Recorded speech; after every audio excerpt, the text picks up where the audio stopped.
আসসালামু আলাইকুম ভিউয়ার্স, খান এগ্রো ব্লগে আপনাদের স্বাগতম। আপনারা দেখছেন এই একটা কলা গাছ। দেখেন ক্যামেরাটা কাছে নিয়ে এসেন। কলা গাছটা এখানে মাঝখান থেকে ফেটে গেছে।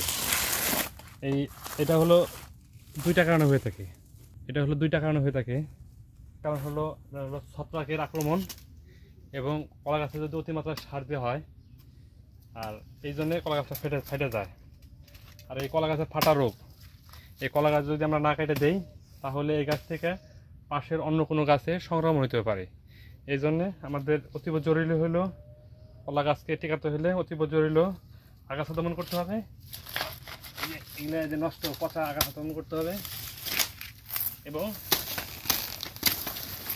এই সংক্রমিত কলা গাছটাকে কেটে ফেলতে হবে, একদম সম্পূর্ণভাবে কেটে ফেলতে হবে।